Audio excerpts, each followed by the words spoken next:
what to do. Come by the shelter or share her Pet Tango profile with people who might be interested. We are back with our next guest, and she looks a little bit like Clarabelle.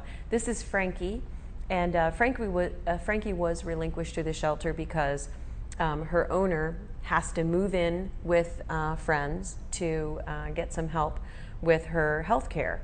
So she wasn't able to bring her dog along because the place where she's moving has a pet limit, and that pet limit is already met by the people who are helping her out. So a lot of times people think that when they hear a story that someone gave up their pet, it was somehow a heartless act. But I can tell you from talking to people who are deciding that the fact that her owner has to move in with someone else to get help is a pretty serious matter, and she just wasn't able to accommodate her little dog as well. So since Frankie was previously owned, we have a whole profile on her, her likes and her dislikes.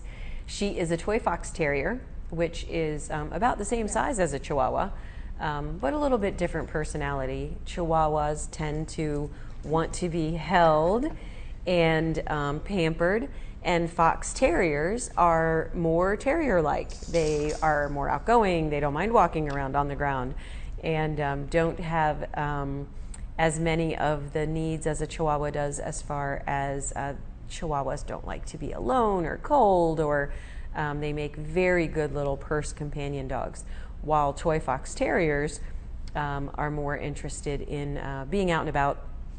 Obviously, she's still tiny and she'll still needs protection due to her size, but as you can see, a little bit of a different kind of dog despite the similar look. Now, both of these dogs are a little bit overweight. I don't know if you noticed it with Clarabelle, but you can see it with this little girl because she's down on the floor. And it's really important for dogs, as it is for people, to keep trim if they can.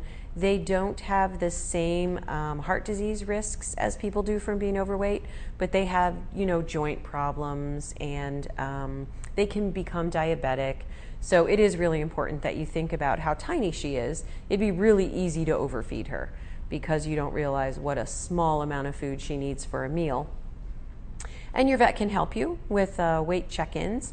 And if, like me, you want to get on a program of getting yourself back in shape, maybe this little girl could come along and do it with you. No more treats, girl.